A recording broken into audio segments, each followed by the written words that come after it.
Hey, what's going on people? It's SGZ here from the SpartanGameZone, and in this video we'll be showcasing 10 of the most fun legendary weapons in Borderlands 3.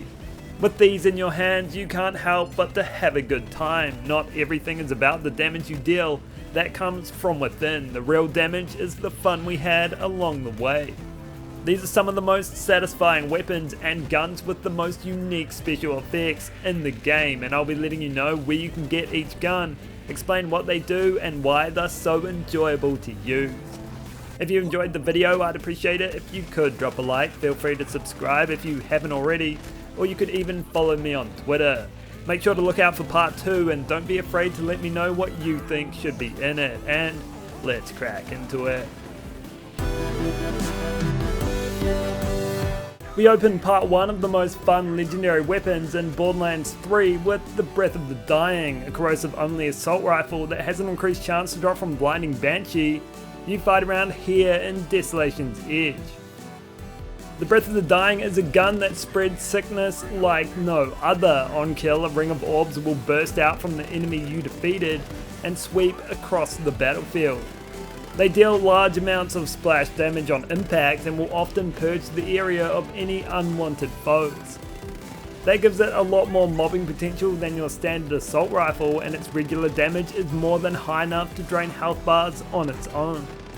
Not many guns will reward you better for your kills than this one, although it will only activate if a bullet from the gun was the last nail in their coffin. The surprises it holds within is never kept for too long though, and its combination of area of effect splash damage and heavy bullet damage makes it a gun you'll struggle to grow tired of. Moving on to the Hive, a Torgue rocket launcher that can only come in radiation and corrosive and can only drop from Princess Tarantella II. You fight around here in the Splinterlands. The Hive is the gun you give someone if you don't like them. Just place it in a gift basket, leave it at their doorstep and wait for them to disturb the nest. It consumes 4 ammo per shot and fires robotic hives which hover in the air and unleash a deadly payload. That payload consists of 13 explosive hornets with a mind of their own.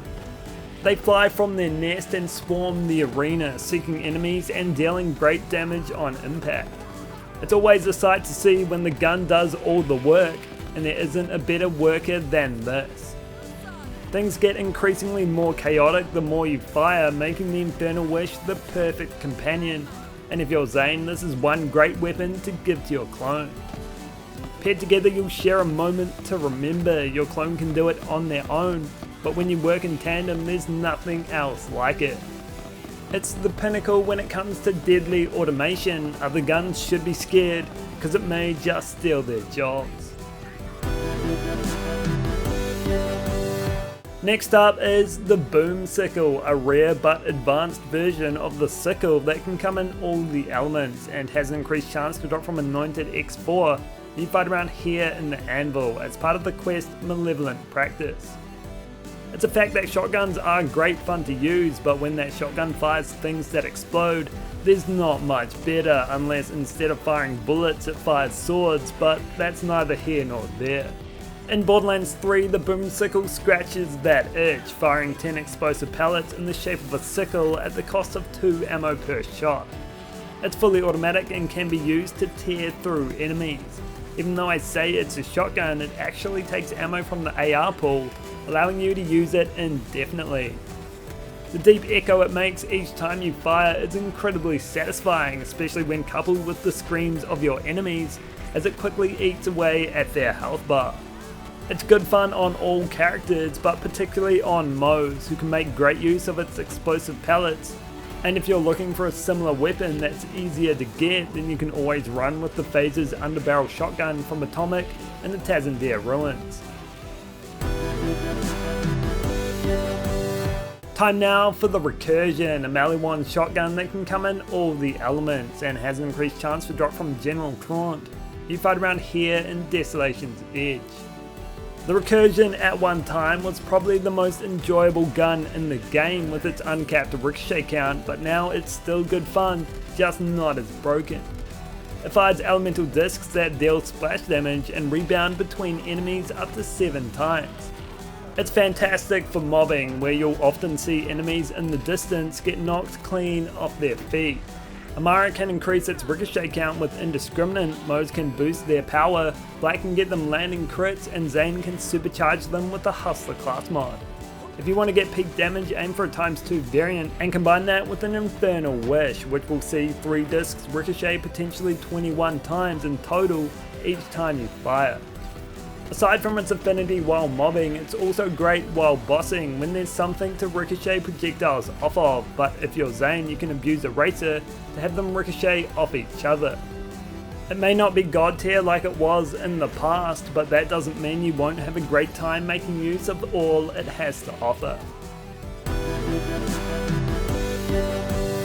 Coming up next, it's the Gargoyle, a COV pistol exclusive to the Bounty of Blood, which can only be obtained by defeating Dick and Goyle.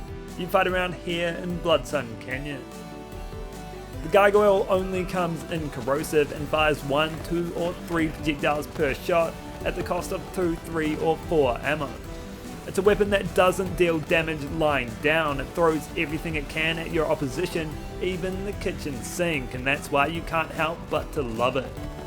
It has 3 sources of income: shooty picks, looty picks, and booty picks. What?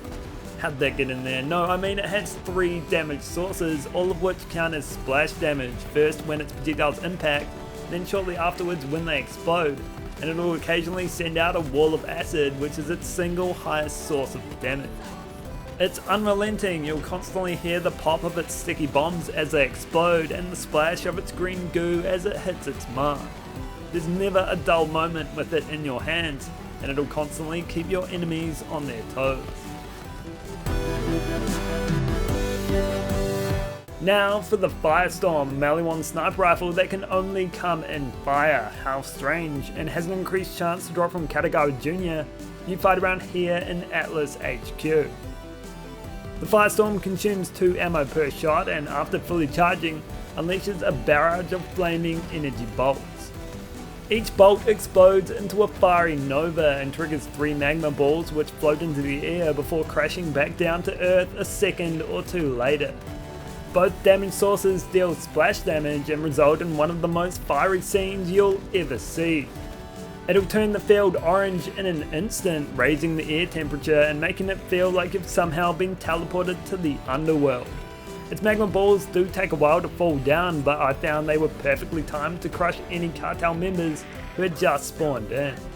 The key to utilising its effect is to spread the damage around. The magma balls deal fantastic damage in themselves and can often be relied upon to disintegrate whatever's underneath them. I often find myself equipping this gun for the sheer joy it brings, and it doesn't hurt that it's powerful too.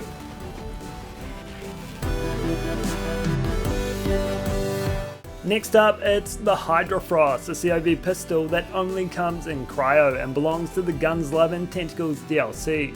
It can only be obtained by farming Chivalrous the Unscathed. You fight around here in the Golden Shire. The Hydra Frost is an incredible weapon, firing rounds at breakneck speeds which help it delete health bars. It shines on the mobbing field due to its inbuilt kill skill, which causes it to fire supercharged shotgun flaming rounds for 10 seconds after you kill an enemy. Those added rounds deal twice as much damage and grant it the ability to burn, shock and freeze your enemies simultaneously. With it you can send a stream of elemental fury downrange that just destroys anything it touches, and it always comes with a blade attachment which can come in handy. It fires 3 to 5 bullets per shot, consuming 2 to 4 ammo, and I highly recommend the most ammo friendly variant because running out can be a real problem. For the time you have with it though, it won't ever disappoint, serving as an extremely powerful and entertaining legendary weapon. Time now for the Mongol, a flat-off rocket launcher that can come in any element and can only drop from Thunk and Sloth around here in Conrad's Hold. The Mongol consumes 2 ammo per shot and fires a single rocket which fragments during flight, expanding its area of damage.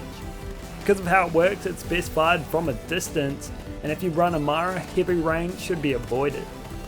It's a gun where the meteor becomes the meteor shower, growing in strength the longer it travels. The amount of splintered rockets it can summon is insane, especially when combined with an Infernal Wish and Zane's playing dirty. You'll struggle to find a gun that produces more projectiles than this. Its explosivity is almost unmatched, providing a boom show that you'll just have to see again. Its rockets will engulf your opponents, giving them nowhere to run, and with its low ammo count, you can mob with it longer than most. Out of all the launchers, it's right up there on the fun meter, and deals some good damage too. Next up is the Yes Bang Bang, a COV assault rifle that only comes in fire. It belongs to the cartel event, which you can activate at any time from the main menu, dropping from the roaster and tenderizer outside of the Villa Ultraviolet boss fight. The Yes Bang Bang is essentially a fully automatic masher that gets more deadly the longer you hold down its trigger. It can come in times 3, 4 or 5 variants, consuming 1 to 3 ammo, with the lesser number serving better. Its fire rate grows as you hold down the trigger and spawns lava pools each time you kill an enemy. Each kill is met with a wave of satisfaction as this brute of an assault rifle just tears through health bar after health bar in less and less time. Not many enemies can withstand this thing when it's firing on all cylinders. It can be lukewarm and still tear through them. It's a fantastic exponent against flash and will dispatch other health bars in a flash too. For some reason I find it stands out on Amara, but also performs great on the other characters. We end part 1 of the most fun legendary weapons in Borderlands 3 with the Atlas Replay, a non-elemental Atlas pistol that has an increased chance to drop from Hemovorus the Invincible and Darkthirst Dominion as part of the Director's Cut, but can also drop from the Serra of Supremacy True Trials final boss. The Atlas Replay fires rockets at a steady pace which deal high damage, but it won't be until you tag some enemies before you finally realise the shock it has in store. For every enemy tagged, its fire rate grows, resulting in an incredible onslaught of firepower that'll hunt down anyone who's glowing red. I hear it was a bull in a past life and really hates that colour. Its tracker system is an advanced one, tagging enemies through walls, and will often double or even triple its fire rate at once. It can go from Grandma at the swap meet to Usain Bolt in an ad for deep heat, firing rockets much faster than when it started out. It's incredibly fun to just dart back and forth across the arena and watch as the homing rockets rip into enemies. It's a fantastic example of Atlas tech, proving them to be a pioneer in advanced weaponry. So that's all for this video. I hope you enjoyed it and learned of 10 of the most fun guns to use in Borderlands 3. And don't forget to look out for part 2. If you did, consider dropping a like or subscribing, and I'll catch you in the next one.